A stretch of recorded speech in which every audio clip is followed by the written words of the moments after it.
This video, we're gonna be going over the kettlebell deadlift. For this, you're gonna need a kettlebell, and depending on where you have to pull from, something to elevate the kettlebell. Here, I'm using a couple plates here at the gym. If you're somewhere that has a foam pad or maybe some kind of a block or wooden box, you can use that as well. You also do not need to, so meet yourself where you're at and elevate it accordingly to you. So for this, I'm gonna demonstrate it with the elevation. So you wanna have something that you can stand over the kettlebell and your man bits or lady bits are underneath of it.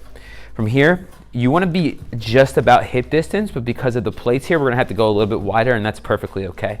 The objective here is to maintain a neutral spine and like a neutral neck as well. And we wanna engage our shoulders.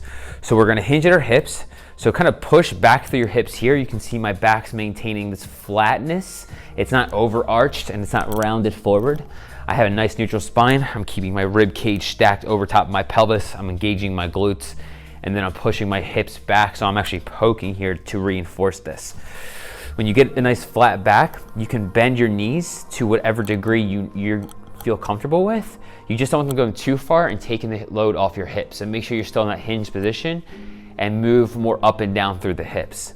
Grab the kettlebell at the level that feels comfortable for you. Squeeze it tightly with both hands. Now we're going to engage the shoulder. So you wanna pull your elbows down into your side, like a lat pull in to engage the lats, to engage the shoulders. And here we're gonna take a big breath in, fill that diaphragm up with air, feel the rib cage expand outwardly. And we're gonna drive up through the hips. Now we're gonna load back down, keeping pressure through the base of the big toe, little toe, and heel. Feel that stretch in the hamstrings. We're gonna hit and drive right back up. Big breath in on the way down. Keep those shoulders nice and tight. Hit whatever surface you're at and drive back up through the hips.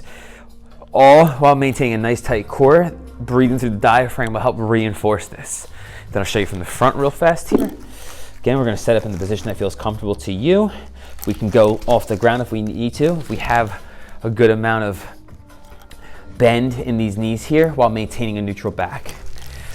We're gonna stack underneath our junk, big breath in, engage the shoulders, drive up through the hips. We're gonna hinge down, feeling that stretch in the hamstrings, and make sure to keep that neutral spine while the shoulders are engaged, they're not rounding forward. Drive up through those hips. Hinge back, feel that stretch, touch, and go. That's going to be the kettlebell deadlift. Do this at whatever level you need to so that you can feel the stretch in your hamstrings, drive through the hips, and it's not placing too much tension on your back.